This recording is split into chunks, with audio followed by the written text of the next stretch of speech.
என்ன பண்ற? துணி மடிக்கிறியா? சரி, மடிச்சு வைக்கணும். சரியா?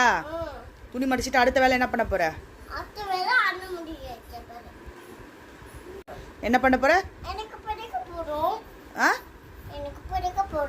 பெருக்க போறியா?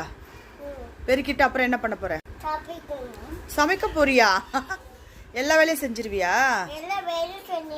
சரிடா, சரிடா. Good girl.